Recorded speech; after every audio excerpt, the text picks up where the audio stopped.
making a Breathe Well tea, organizing the spice cupboard for the holidays, and filling it back up with some of my favorite spice mixes. All of that and more in this video. Stay till the end to see them all.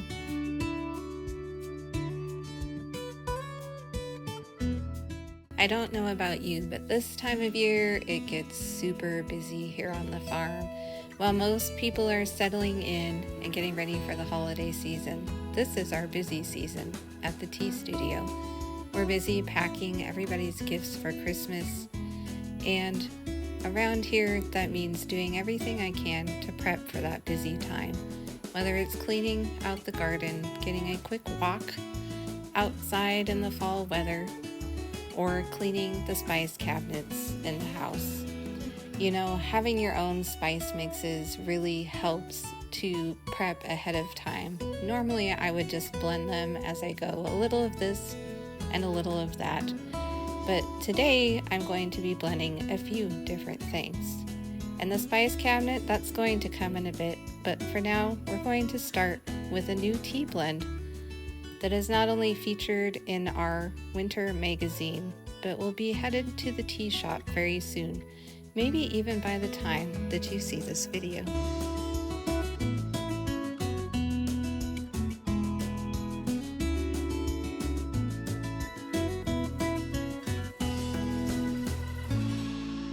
This blend has been a long time coming and one that many of you have requested over and over again.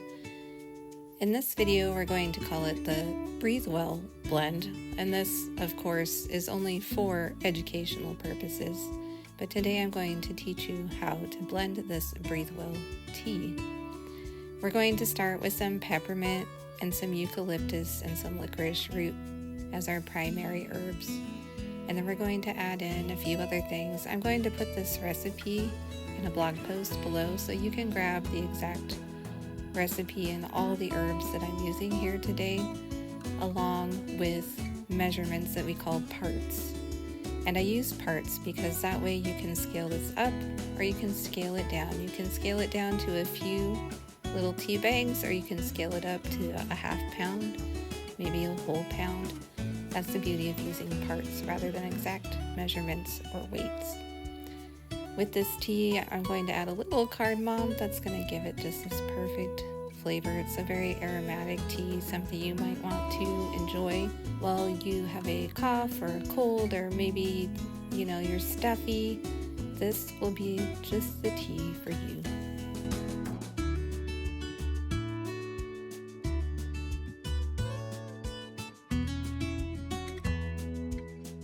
You can see here how simple it is to blend a tea from scratch when you have all the ingredients on hand. It only takes a minute or so, and then you have a custom tea built just for you.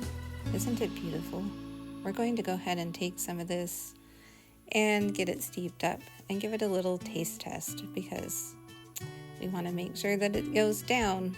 Medicinal teas are only helpful if you can get them down, and personally, I don't care for the ones that taste like weeds. I like mine to be flavorful and aromatic and delicious, even if they are going to be herbal and medicinal in some ways.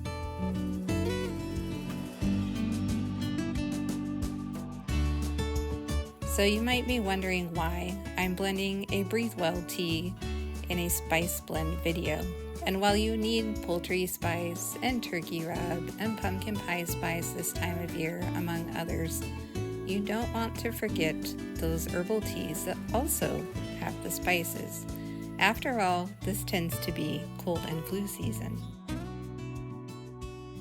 It looks like my water is done. It's time to grab one of my unbleached tea bags from my cute little tea house. Isn't it sweet? To fill up a tea bag with loose leaf tea, all you do is stick 1 teaspoon of your tea right inside the bag and fold it over the cup and enjoy. It works just like any other tea bag you might be used to. The great benefits of these tea bags is that, one, they don't have bleach in them, which is why you see it's not white. but also they don't carry the microplastics that are in lots of tea bags that can really cause havoc on your body. And there we have an enjoyable cup of our Breathe Well tea.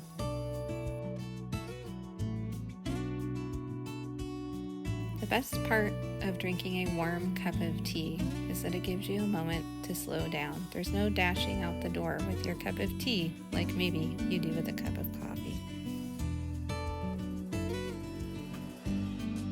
Now it's time to head downstairs into the main farmhouse kitchen, and I am going to get the spice cupboard all cleaned out. This has been a project that has been a long time coming. It's a very neglected spot because it's really easy to close that cupboard door and not have to look in there. Somehow it seems like we acquire all sorts of herbs. I'm not really sure how that happens, except for maybe I like lots of herbs and spices and experimenting, which is probably how we ended up with this tea company.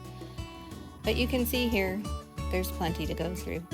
So I'm going to take out these main spices here, and I have a little plan for them. This spice rack here has not been working for me. I'm constantly resorting it, trying to find what I'm looking for. You can see all the spices, they fall down to the bottom of the cabinet and make a giant mess. So we're going to do some serious rearranging and minimize what's in this cupboard.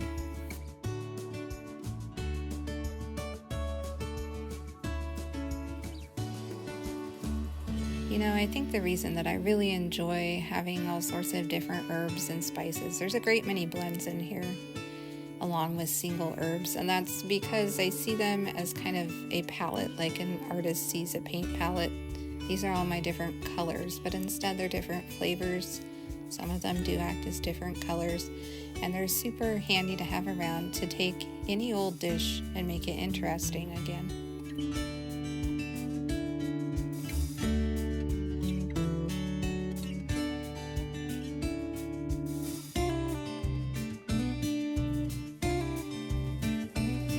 All cleaned up and put back together, and I love this little Lazy Susan because I can access all the ones that I use frequently much more easily than I could on that little wire shelf. It's all clean. There might be a few little adjustments I make to this down the road, but for now it's ready to go. Now it's time to head upstairs and make some new spice blends to add to my newly organized cupboard. This will help me simplify some of the cooking and baking during the holiday season, as normally I just make my mixes up on the fly, a little of this, a little of that, right into the pan, the pot, or the mixer. But this will help because the kids will be able just to grab the poultry spice, or the turkey rub, or the pumpkin pie spice and the apple pie spice, and I won't have to give them a recipe every time that we need it. These jars here, I'm just adding some of the single spices that I didn't have up here yet. These are more of the cooking spices, not the herbal ones, and so we have things like rosemary and thyme. And here I'm going to go ahead and start making our poultry spice. And of course, all good poultry spice starts with garlic powder and plenty of it. And next is onion powder. Again, if you want these recipes and their exact measurements, they're going to be in the blog post below, and there will be printable versions of them. Of course, if you're cooking poultry, you want a lot of sage. Sage is definitely as important as the garlic in this recipe, along with that rosemary. Maybe a bit of oregano, some paprika for a little bit of color, and then some freshly ground peppercorns. There's nothing quite like freshly ground pepper. It just has way more flavor. And so we're going to use my handy dandy coffee grinder here, only used for grinding herbs and not coffee, and mix together, and now we have our poultry spice ready to go. I do add salt to it ahead of time just to keep it simple. Since I'm already mixing this all together, I know about how much salt I want to put in here. So we'll just put that in our jar and it's ready to go into the spice cupboard. Next up, we're going to make a turkey rub, and first and foremost in this is some tea. We're going to put tea in this blend. It's called Lapsang Souchong, And it's a smoked tea, and it gives this rub a nice smoky flavor without any chemicals or additives. And of course, I'm always happy when we can get tea in a recipe. So again, this recipe will be down in the blog post below. I'm not going to go through measurements here because it's basically like the poultry spice with, of course, the addition of tea, maybe a few adjustments here and there.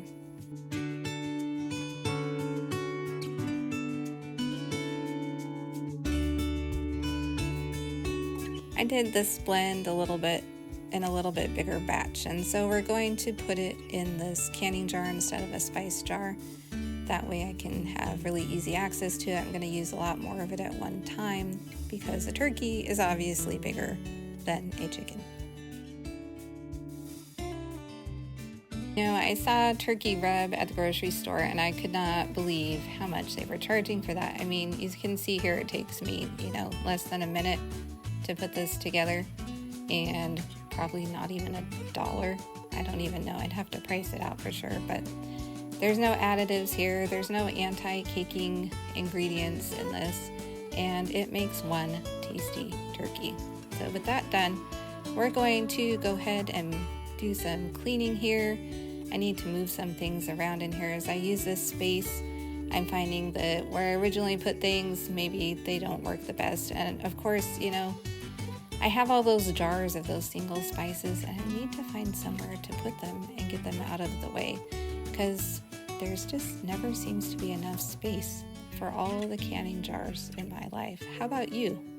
Are you a canning jar collector too?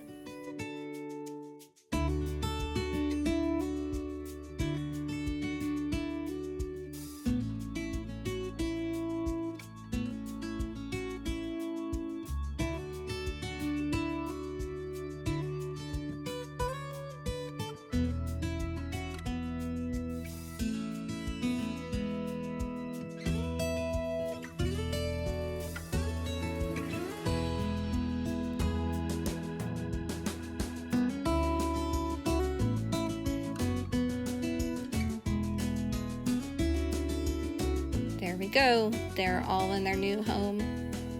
Makes it easy for me to grab them when I need them, and I can add them not only to other future spice blends, but also to some teas here and there. These are all jars. Maybe they're full of things I don't use a ton of, and that's why they're smaller than just putting them in the jars on the other side of the kitchen.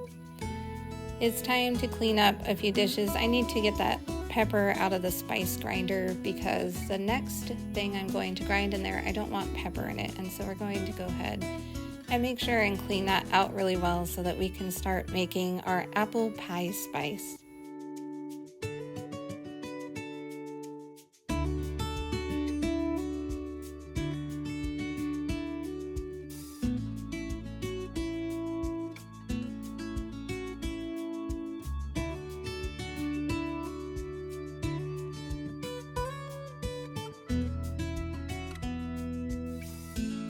So now that I've got that cleaned up, it's time to put together this apple pie spice. You can see in the larger jar here, I have pumpkin pie spice ready to go. And this was from last year. I got a little excited about pumpkin pie spice, I guess, and we didn't use as much. So I don't need to blend that this year. That recipe will be on the blog post, even though I'm not showing you here how to do it. So for this recipe, I'm grinding these whole herbs out of the herbal side of my herbs in the cabinet. And that's because a whole herb is going to give you a much fresher flavor than if you use powders. So I try not to use too many pre-powdered things, although some spice companies do have bigger grinders than I have here. So you can see you just throw it all in and grind it up and put it in your jar, and you're ready to make lots of apple pie for fall and winter.